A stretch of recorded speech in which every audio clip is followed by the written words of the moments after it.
Olá, eu sou o Dr. Davi Nordon, sou ortopedista pediátrico da Associação Saúde da Família e hoje nós vamos falar um pouquinho sobre o tratamento de dores nas costas. Então, essa imagem que está aqui para vocês eu tirei do Google. Quando você escreve lá sobre dores lombares, ele tem uma fichinha descritiva muito interessante feita pelo Einstein, que são umas respostas sobre lumbago. Então, veja lá, a maior parte das dores, a maior parte das dores lombares aparece sozinha de 2 a 4 semanas. Fisioterapia e analgésico podem ajudar e em alguns casos podem precisar de cirurgia. Então você vê que o próprio Google já sabe que elas vão melhorar sozinhas de 2 a 4 semanas. Esse é um conceito muito importante na lombalgia, que a gente tem a impressão que ela não vai melhorar nunca, que ela demora pra caramba, ou tem gente que acha que em 2, 3 dias ela tem que estar resolvida. Então na verdade não, é um período de 2 a 4 semanas.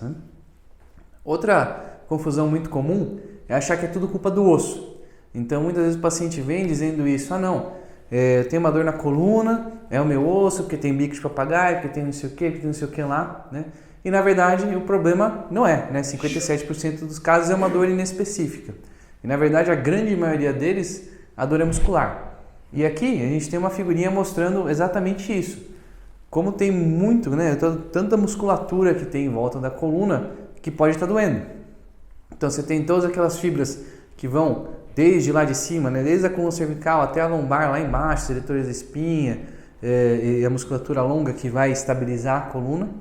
Você tem a musculatura da dorsal mesmo, então você tem romboide, você tem serrátil, você tem o trapézio, que é aquele grandão que vai desde a cervical, vem para os ombros e desce lá para baixo na lombar. E você tem a musculatura do core mesmo, que aí entra os abdominais, os oblíquos, o interno e externo, tem o transverso, tem o reto abdominal, que são todas musculaturas que vão estabilizar a coluna e musculaturas que podem doer em última instância. Então só para lembrar isso, que na verdade a principal causa de dor não é o osso. Então o osso não é culpado, raramente ele é culpado, E a musculatura é muito culpada. Em 90% dos casos, praticamente, o diagnóstico da dor, da causa, diagnóstico causal da lombalgia, é resolvido com anamnese. Então você tira a história do paciente e ele vai te falar, eu tenho uma dor, principalmente quando eu levanto de manhã, ou finalzinho do dia, uma dor lombar baixa, fica me incomodando, um pouquinho de peso, depois de fazer determinada atividade, ou eu dei um mau jeito pegando peso, carregando alguma coisa, pegando filho, E você já percebe que é uma dor muscular. Tem uma dor que começa na lombar, se irradia pela parte posterior da perna, parece que dá choque, que dá perda de força, tudo mais. Tem uma cara de lombociatalgia, eu tenho uma dor que especificamente quando eu estou caminhando e ela começa, quando eu estou em pé por muito tempo, ela começa a descer, formigar a perna, mas quando eu paro e inclino assim para frente, eu me apoio em algum lugar, a dor melhora, Isso é uma dor de estenose. Então, basicamente o que o paciente descreve ou que você ativamente pergunta dele na anamnese, te faz o diagnóstico em 90%. Os outros 10% são basicamente exame físico, que você vai procurar se é compatível as alterações com dor do ciático, Então você vai fazer o LASEG, por exemplo, ver se ele é positivo, a irritação do ciático, Você vai fazer os outros testes, por exemplo, para estenose, você pode perguntar ativamente ao paciente se melhora com a flexão, se piora com a extensão, se tem a dor, a palpação posterior, E às vezes tem um teste interessante de estenose, que é você pedir para o paciente andar de bicicleta. Isso é para diferenciar da estenose da claudicação vascular. Então, para vocês lembrarem, a claudicação vascular tem uma doença arterial periférica, que vai ter uma dor de distal para proximal, alteração de pirificação e tudo mais, que é uma dor que sempre que ele anda determinado tempo, ela piora, Se for em subida, é pior ainda. A claudicação neurológica, por outro lado, é uma estenose dos elementos posteriores da coluna, vai comprimir um nervo passando, vai causar uma dor muito semelhante à do ciático, Então de proximal para distal, em choque, hipoestesia, só que ela é bem específica. Então ele caminha por um tempo variável, diferente da claudicação vascular, então o tempo variável vai ter a dor. E ela melhora na subida, E o mais interessante se você colocar o paciente para andar de bicicleta, em, 10 minutos ele vai ter uma dor vascular, mas ele não vai sentir dor neurológica nunca, porque como você está com o tronco fletido, você não está comprimindo, não está piorando a estenose. Só para vocês verem como você consegue fechar o diagnóstico com tranquilidade só tirando, né, anamnese e exame físico. A gente já discutiu os 11 características da dor na aula sobre tratamento de dor, então lembrar de usar sempre essas 11 características e tentar enquadrar, né, conforme a clínica. Quais são os nossos objetivos? Diferenciar principalmente de uma dor muscular, que é a lombalgia mecânica, que é o principal, né? Uma dor de artrose. Então, só para lembrar, a dor da artrose vai pegar a coluna em si, então vai sentir dor na coluna, bem no centro, né? A rigidez matinal. Então, esse travamento leva mais ou menos meia hora para você meio que aquecer e começar a andar. A dor protocinética, então vai iniciar algum movimento e vai sentir a dor. E é uma dor localizada no osso mesmo, a dor é na coluna e vai sentir uma dor bem no meio mesmo das costas, né? E uma dor também que piora conforme o uso, então você está caminhando e tal, ela vai progressivamente piorando. Às vezes é difícil diferenciar da dor muscular, às vezes ela está associada. O outro, basicamente, é a estenose que a gente comentou, que leva àquela claudicação neurológica, e a ciática mesmo, que é aquela dor neurológica, então uma dor em queimação, uma dor em formigamento, pode ter hipoestesia ou hiperestesia, pode ter perda de força. Então lembrar basicamente esses 4 diferenciais que eu coloquei numa tabelinha para vocês verem. Então, dor muscular é uma dor surda, constante, ela é protocinética igual da artrose, ela é difusa, às vezes é difícil você achar uma posição de melhora, você tem uma contratura muscular e geralmente você tem um encurtamento tendíneo. Isso é importante lembrar, porque o paciente vai referir que ele tem uma dor que começa na lombar e desce para o membro inferior. Você vai ficar na dúvida, puxa, mas será que é uma dor de ciático ou um encurtamento tendíneo, né? O encurtamento vai ser na região posterior, geralmente para no joelho, não respeita um dermátomo, então o ciático respeita dermátomo, né? E no geral, quando você pede para o paciente inclinar para frente, então ir lá para frente, encostar a mão nos pés, sem dobrar os joelhos, ele vai reproduzir a dor e sentir bem lá no tendão. No ciático é diferente. Você vai fazer o LASEG vai dar positivo. E lembrando, para fazer o LASEG, isso é interessante saber, o paciente está deitado, você vai elevar a perna com o membro estendido. Essa elevação, ele tem que reproduzir a dor neuropática, ou seja, formigamento, choque, queimação, parestesia, né, alguma das características, entre 30 e 70 graus de flexão do quadril. Então, abaixo de 30 não é LASEG, acima de 70 não é LASEG. Então, o LASEG tem que estar dentro desse intervalo. E é um teste que você consegue, inclusive, às vezes o paciente sabe falsificar esse teste, já está acostumado. Você pode fazer com o paciente sentado, mesmo esquema. Sentado, você vai esticar a perna, né? Então, o joelho está fletido com o paciente sentado, você vai esticar. Entre 30 e 70 tem que dar positivo. Então, esse é um LASEG opcional sentado, né?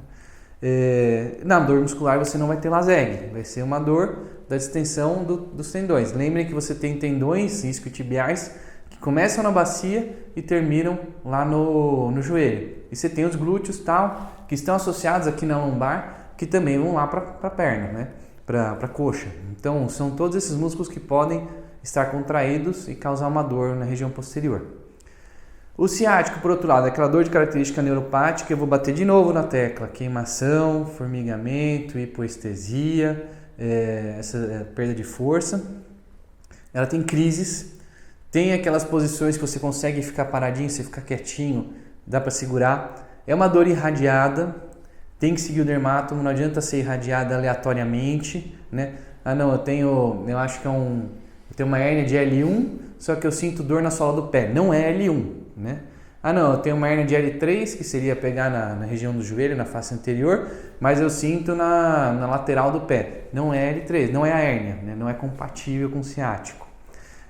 Você pode ter uma contratura muscular associada. E ciático, via de regra, não é aquele que você vai tomar um Dorflex e vai melhorar, né? Então esse não é o ciático, porque ele é chato. Ele demora muito para melhorar, ele é difícil, ele é incapacitante. Diferente da dor muscular que você segue o jogo, é chato, mas você segue o jogo. O ciático é incapacitante. A artrose a gente falou bastante, né? Então, aquela dor surda, constante, também protocinética, então ela é muito parecida com a dor muscular, só que ela vai ser localizada no osso, então ela é bem localizada, melhora com repouso, piora com atividade, você pode ter uma contratura muscular associada e é de fácil controle, geralmente. Analgésico simples, resolvido. Ficar quietinho, né? E a estenose, que é aquela que leva a claudicação neurológica, que a gente comentou também. É uma dor igualmente do ciático, uma dor neuropática. Ela também tem crises. ela tem uma posição que provoque, uma posição que melhora, então extensão piora, flexão melhora, ficar em pé piora. Ela tem os fatores de melhora, né? Então basicamente ficar com o tronco fletido melhora. Pode ter uma contratura muscular associada e ela já é de um controle mais difícil. E o diagnóstico por imagem? Porque assim, basicamente a grande maioria, você, anamnese de exame físico, você fechou. Ah, mas eu quero, né, quando que eu vou pedir um raio-x ou não, né? Que o paciente adora, né, ele quer fazer um raio-x. Nem que seja só para olhar a coluna e você dizer que tem um bico de papagaio, que aí ele fica realmente feliz. Ele adora ouvir que tem um bico de papagaio, né? Mas você não precisa pedir o raio-x só porque ele quer. Então pense com parcimônia, né? Pense na indicação. Então, quando você vai pedir um raio-x? Quando você tem sinais de alarme, que seriam maior de 55 anos, uma queixa recorrente, e por recorrente com mais de uma visita ao médico no período de 30 dias. Só que aí vale a pena você pensar que essa visita recorrente, na verdade, ele pode estar voltando porque ninguém tratou direito, né?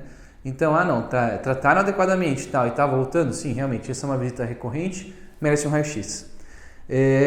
E também sinais de aqueles alarmes clássicos de infecção ou câncer, ou seja, febre, perda de peso, uma dor que não melhora de forma alguma, né? E o que o raio-x vai te trazer de informações? Então, a gente tem que entender isso. A principal causa é dor muscular. Não melhora, não vai ter alteração no raio-x. Segunda causa, ciático, né? Então uma hérnia discal. Você vai inferir que tem uma hérnia, mas você não diagnostica a hérnia pelo raio-x, né? Na verdade, você diagnostica a hérnia basicamente com o exame físico, mas no raio-x você não vai poder falar para o paciente, tá aqui, você tem uma hérnia, não dá para ver. Então o que você vai ver basicamente? Desgaste, então doença discal degenerativa, você vai ver os sinais de artrose, que seriam a perda do espaçamento do disco, uma esclerose na vértebra, você vê que ela fica mais branca, uma certa perda óssea, né? E você pode ter os osteófitos, que são os bicos de papagaio. Importante, o bico de papagaio não causa dor, não é ele que está doendo, né? A não ser que ele saia da vértebra e fique pegando o nervo, ele não causa dor, então ele não é uma desculpa para a dor, né? Basicamente na artrose, a dor que eles reclamam, geralmente não é uma dor da artrose igual do joelho, né? Que é aquela protocinética, rigidez e tal, é aquela dor lombar muscular, que está associada à artrose, né? E você vai ver se tem um escorregamento vertebral, então uma listese, você vai ver se ela está mais para frente ou mais para trás, e uma escoliose degenerativa. São basicamente as coisas que você vai ver no raio-x. E o que é importante? Ela muda a sua conduta, o raio-x? Se você não viu câncer ou infecção, não muda nada, né? Câncer, infecção e fratura, não muda nada, né? Todo o resto, o tratamento é exatamente igual. Então, por isso que o raio-x é especificamente para isso, para você excluir câncer e infecção, são os que têm maior risco. E ressonância, eles adoram pedir ressonância também. Eu quero fazer ressonância, eu quero ver minha hérnia todo ano, ver como ela está evoluindo e tal. Não precisa, né? A ressonância, é importante a gente entender que ela vai ajudar muito na cirurgia. Então vamos lá. Você tem imagine que seria como se fosse um hambúrguer. Então cada vértebra é um pão e o disco é o hambúrguer, né? Como que acontece? Na hora que você vai tendo a gravidade, infelizmente, Newton descobriu a gravidade, ele é o culpado por tudo, né? Newton descobriu, e aí ela fica comprimindo a sua vértebra. O seu hambúrguer vai dilatar, assim. Isso é o que a gente chama de abaulamento, né? Então, na hora que você está comprimindo, ele abaula. A partir dos 20 e 30 anos, você já tem abaulamento de disco, é normal. Quando ele abaula mais, ele começa a protruir, ou seja, ele meio que dá uma saidinha assim, né? Mas não sai, ele não herniou, ele só protruiu. Também é normal nos 30 anos de idade. Ele causa dor? Não, protrusão não causa dor, não comprime nervo, não dá dor do ciático. O que dá dor? Hérnia. Hérnia é quando o disco sai, né? Na verdade, o anel fibroso do disco rompe, então basicamente aquela crostinha do hambúrguer rompe e finge que é um hambúrguer recheado com queijo, né? Uma porpeta, sei lá, um polpetone recheado, vai romper a crostinha e vai sair o queijo derretido, que é o núcleo pulposo. E isso é o que vai irritar, isso é o que vai comprimir nervo, né? Então, a hérnia é o que causa dor do ciático, né? Que comprime nervo. Geralmente depois dos 40 anos. Lógico que você pode ter antes? Pode, mas não é o padrão. O que vai mudar no tratamento você saber que você tem uma hérnia? Nada. O tratamento é igual. Você vai fazer um tratamento conservador, nos primeiros 6 meses, sempre, para todo mundo. E ele funciona super bem, porque a grande minoria que vai operar. E aí sim, você está pensando, então, a pessoa vem com uma queixa compatível com hérnia, você consegue definir qual que é o lugar, porque você consegue fazer exame físico, né? E diferenciar. Então, só para lembrar dos dermátomos, nós temos L3, L2, região anterior da coxa, L3, região anterior do joelho, L4, malelo medial, L5, dorso do pé, né? Na verdade, bem na frentinha assim do tornozelo, né? E S1 vai pegar amarelo lateral, solo do pé. Então, com isso, você já fecha muito bem qual é o nível da hérnia que você tem. Você não precisa fazer uma ressonância para saber que tem uma hérnia lá. Então, você já sabe, legal, tem a minha hérnia, vou tratar conservador.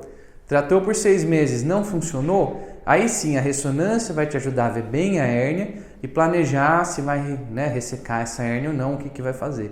Então, aí que a ressonância é útil. Antes disso, não, ela não ajuda em nada, não vai contribuir, não vai mudar sua conduta, né? Então, por isso que não tem muita vantagem em fazer a ressonância.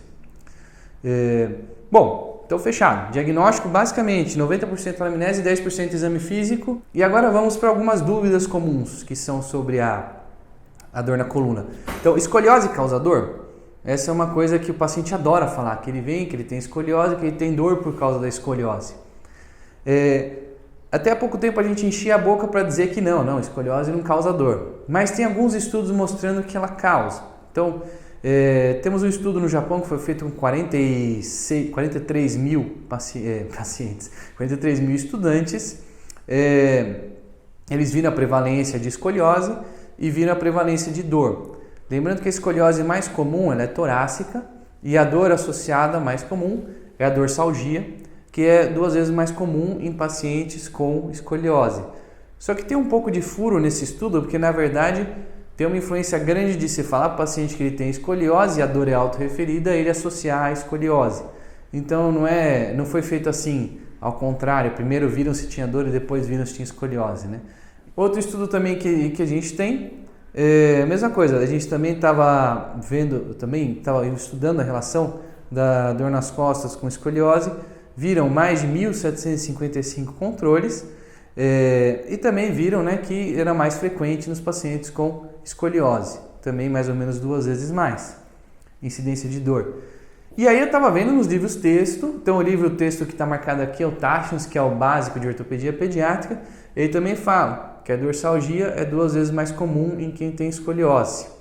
Então, apesar da gente frequentemente dizer que não, né, como ortopedista no geral a gente fala que não, escoliose causa dor sim.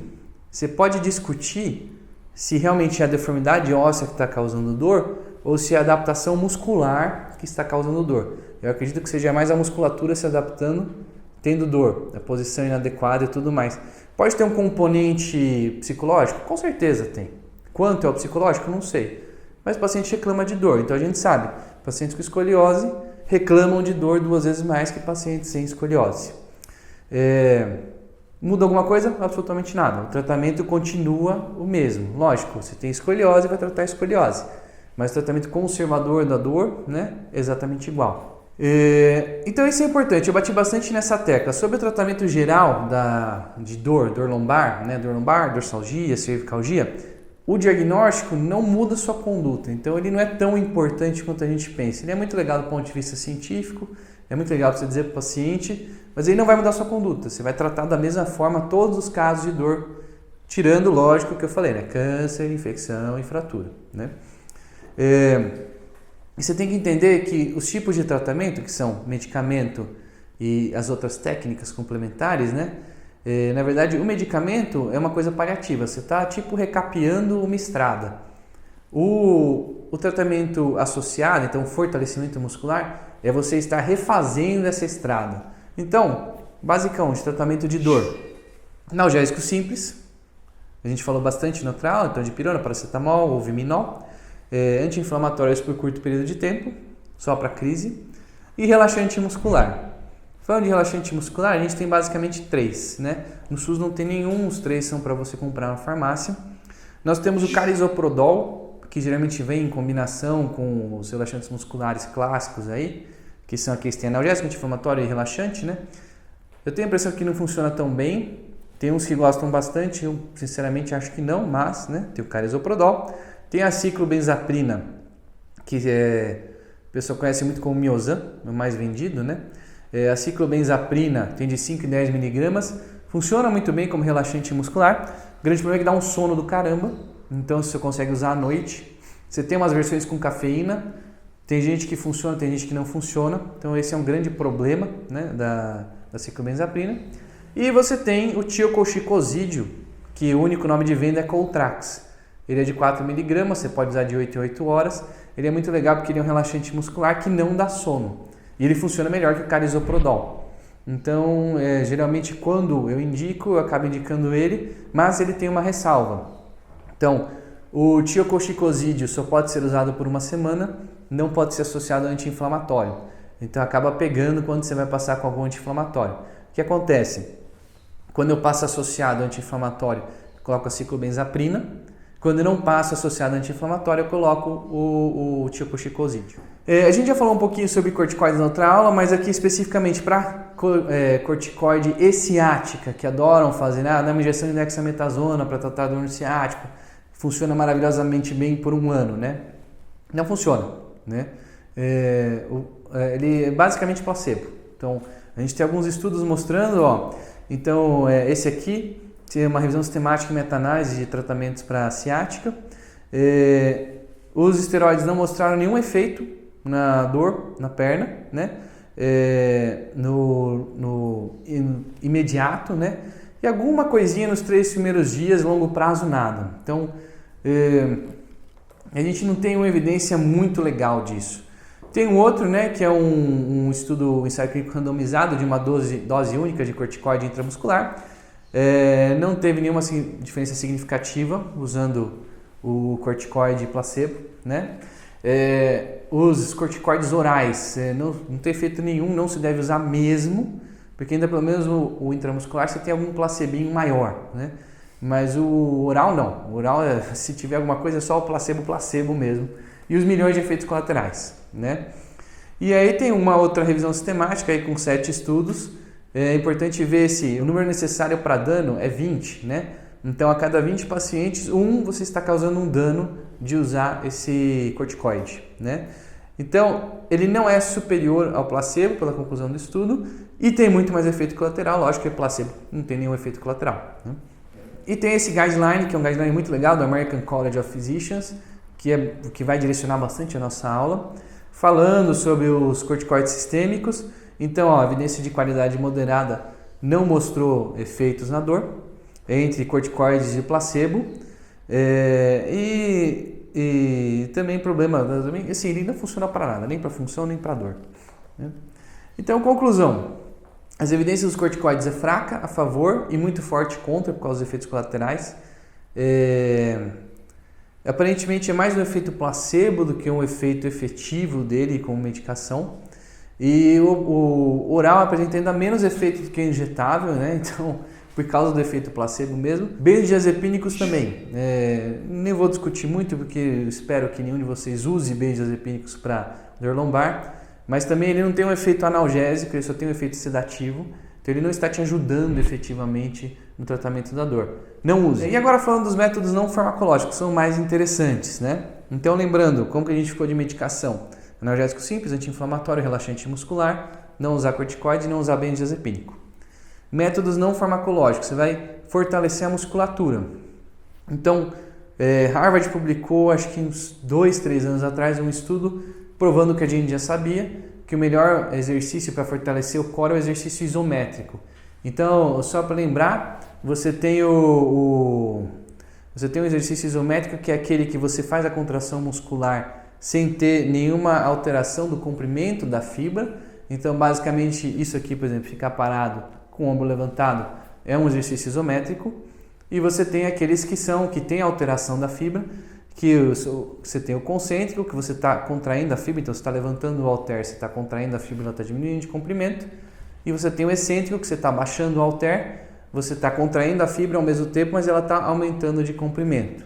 Então, o que é mais interessante para o core abdominal, para a dor lombar, é o isométrico, que é ficar na mesma posição. Aquela boa e velha prancha, né?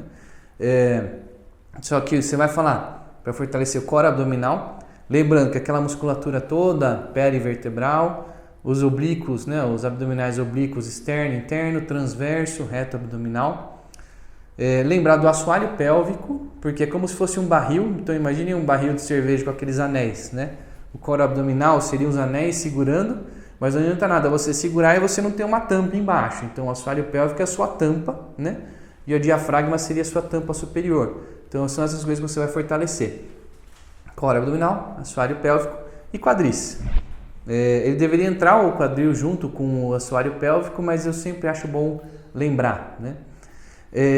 E as técnicas complementares, entre elas a acupuntura, Tai Chi Chuan é muito interessante, outras técnicas orientais como Lian Kun e tudo mais. São, de novo, essas técnicas complementares, é como diz o nome, elas não estão resolvendo o problema, elas estão complementando o tratamento. Então, tecnicamente, o que resolve o seu problema é o fortalecimento. Todas as outras coisas são complementares, inclusive medicamento é complementar no tratamento da lombalgia. Uso de coletes. Então, tem gente que gosta de passar aquele colete porque acha que vai funcionar. A gente tem esse mesmo guideline que eu falei e não tem evidências de que funcione esse colete. Qual que é o grande problema com o colete? Você está fazendo uma coisa externa, substitui a função do seu core abdominal, então ele vai atrofiar. Então ele vai fazer exatamente o que a gente não quer que ele faça. A gente quer fortalecer o core e você está pondo um negócio para ele enfraquecer. E a mesma coisa é o colar na cervicalgia. É interessante quando está travado, por exemplo, um torcicolo, que a pessoa não consegue mexer, então pelo menos repousa, né? Mas no máximo 2 dias, que mais do que isso já vai fazer atrofia e vai piorar a dor da musculatura cervical. A acupuntura, a qualidade dos estudos de acupuntura, falando de maioria deles, né, para dor, é muito baixa. Então, o cliente tem muita dificuldade com controle de placebo, com controle da técnica falsa, né? E tem alguns estudos na China que são muito favoráveis, mas por outro lado a gente tem um viés muito grande de publicação na China, que só publicam coisa favorecendo a acupuntura. Então você nunca vai ver um estudo falando mal de acupuntura feito na China. Então a gente tem uma série de complicações com as evidências. Também a gente tem muito influência de lobby, então principalmente nos Estados Unidos, Alemanha, então tem um lobby contra a acupuntura, para tentar, lutando contra por causa das medicações, né? Na verdade o que acontece? Como eu pessoalmente, com experiência própria, eu acredito que funcione. Eu não sei diferenciar se é um placebo muito bom ou não, mas eu sei que funciona, né? E a gente cai naquele velho negócio que eu falei na aula de dor. Então, se é placebo ou não, está funcionando para tratar a dor e não está fazendo mal, use, né? Então, a gente cai nas evidências científicas que são ruins, má qualidade, mostrando alguma função, né? Mas, por outro lado, o efeito colateral da acupuntura é zero. Basicamente, é muito raro, muito incomum você ter alguma lesão por acupuntura. Então, você pode fazer, placebo ou não placebo, né? Porque eu tive de experiência, mais de 90% dos pacientes respondiam. E o que eu acho mais interessante é a eletroacupuntura, que você tem estudos mostrando que ela realmente libera endorfina, libera uns opioides endógenos, né? Então você sabe que na eletroacupuntura alguma coisa realmente está fazendo, então está liberando uma carga de analgésico. Lógico que ela não vai durar aquele tempão, é tipo um remédio, né?